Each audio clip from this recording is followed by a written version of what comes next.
Now let me ask you something. Are you the type of person who prefers a game or a film with immense depth and answers to every question that you may or may not have because you're a curious son of a bitch? Or are you the type of person who just likes the glam on the surface knowing that there's not much depth beneath that?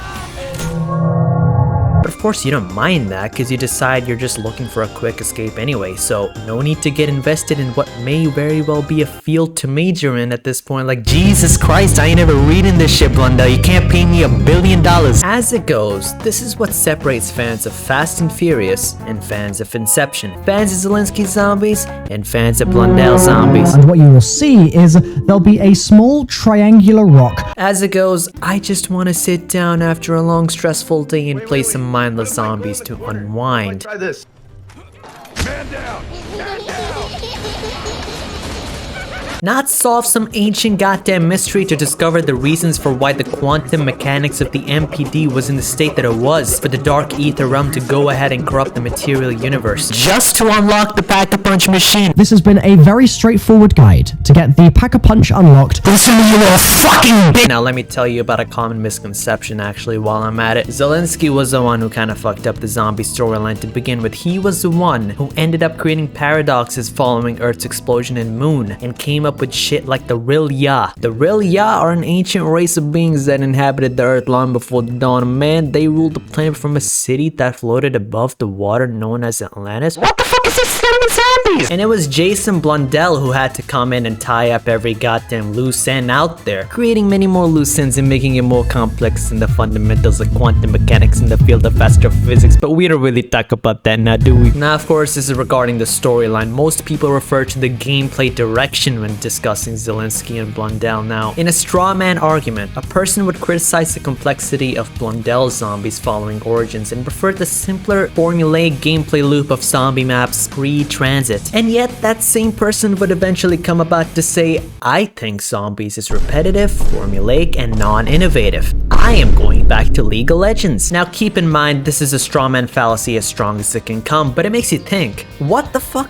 can the people behind zombies even do to keep players hooked for as long as possible? I mean, it worked with Black Ops 3, you know, they had their all-time peak in terms of community interaction and engagement, even though you'd expect the opposite considering all the backlash maps like Shadows and Setsubo initially got. And when they changed zombies again in Cold War to be simpler, I'm not gonna speak on the behalf of every person out there, but it's objectively obvious to see that that engagement that was once there is not even half as strong as it used to be, to say the least. It's funny, you see, but I have my own answer to this, and I want you to imagine listening to two songs. Song A would be an extremely catchy but short and formulaic pop song that gets stuck in your head and makes you want to keep replaying the song over and over again until you slowly but surely get sick of it or get disinterested at the very least. Song B would be a much more longer, more unpredictable song with shit like an odd time signature of 23:16 and a total length of 34 minutes, you know, shit that not even Dream Theater would envision now.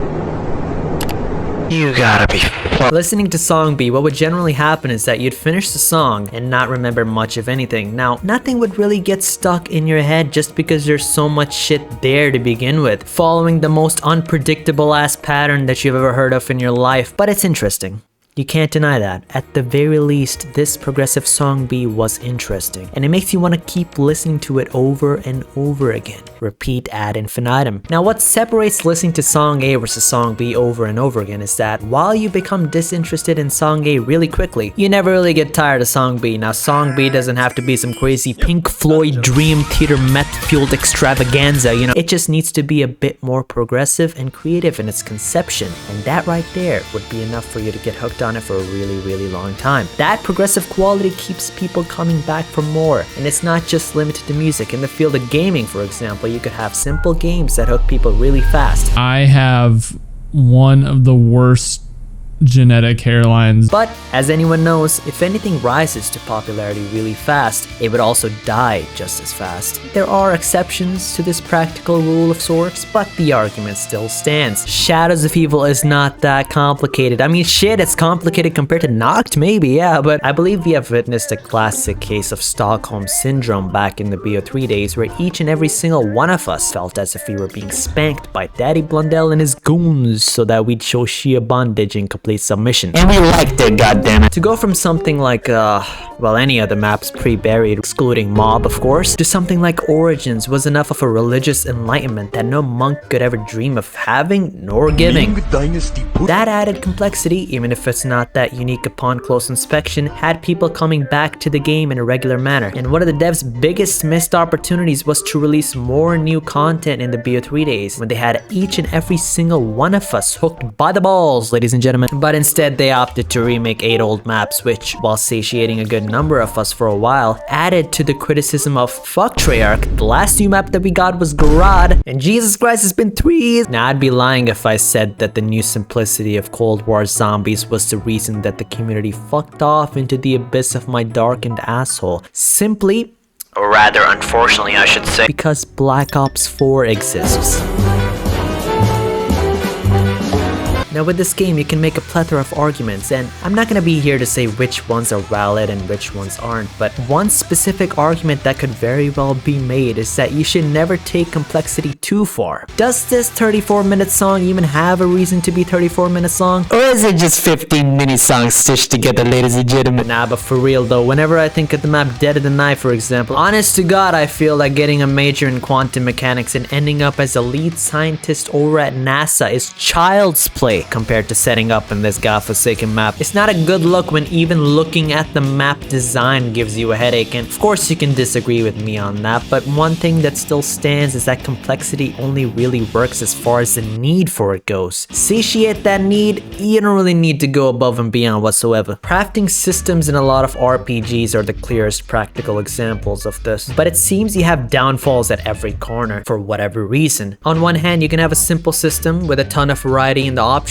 regarding the paths to go through with, like in Breath of the Wild, for example. You can make a lot of different foods very easily, but you never really need to, so why does it exist if a considerable portion of the players will never even be aware of its existence? Just spam that steak and mushroom and use those skewers for the whole game, for real, for real. You can have a more complex system compared to Breath of the Wild, like The Witcher 3's system. Now, of course, this isn't exactly the holy grail when it comes to robust crafting systems in video games, but it stands to reason that the average player who will pick this game up will most likely get overwhelmed with the confusing amount of options and just go with the strategy of, I'll hope to pick random shit up in the world and hopefully I can use that loot to upgrade my gear, for real, for real. In zombies, you don't really have a crafting system to begin with, and if any one of you mentions the shield and the 57 different buildables in transit, I'll say that that's a good argument, but unfortunately 91.219.212.75. The point is, complexity for the sake of complexity is a good way to get your average player to have this exact reaction to your game before immediately refunding it. Hi guys, MrRoflWaffles here. This is your no-nonsense guide to the Anfang Easter egg. You're gonna want to try and wedge yourself inside the barrier. Keep doing it until the red portal starts teleporting you away. Quickly, while you're teleporting, you need to go and launch Black Ops 3 and click Solo Shino Numa. While you're loading in, you're going to need to go to Vanguard and uninstall it.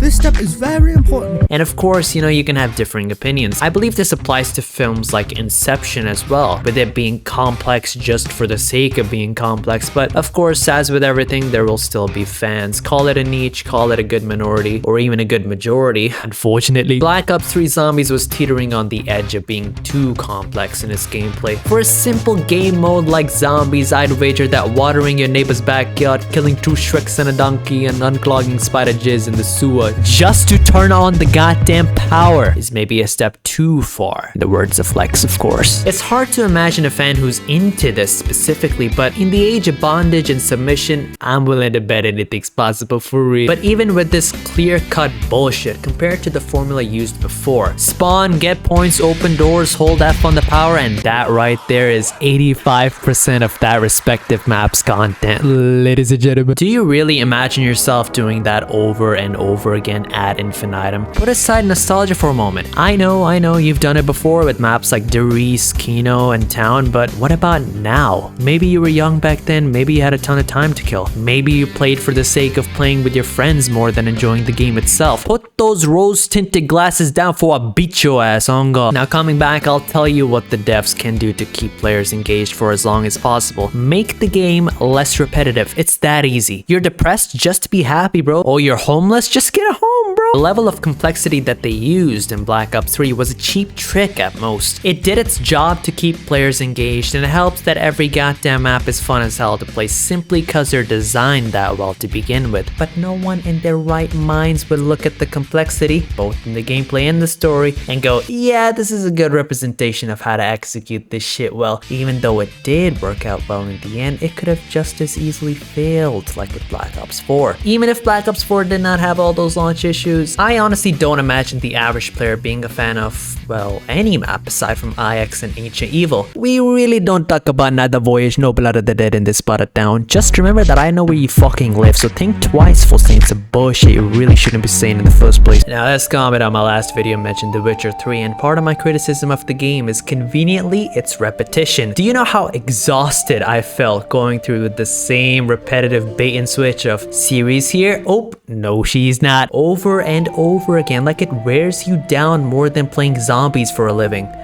Oh, wait a minute, that sounds familiar. The only meaningful complaint about Black Ops 3 that I had at the time was how nonsensical the Revelations Easter egg was, and I'm not alone in that. Pixel hunting for a rock just to complete the Easter egg, like, it's obvious that they ran out of ideas at that point and just wanted the players to take as long as possible to complete the Easter egg. And it wasn't pixel hunting a rock that I had the biggest problem with, actually. My problem, and I'll never live this down, is throwing the monkey bombs into the assholes of the giant octopus. Now that was precisely the point in my life where I considered just how much of a lowlife I really was to let the game do that to me. I swear to God. I honestly feel like listening to music today. Metallica? Not really. Rammstein? David Bowie? Don't really feel like it. What?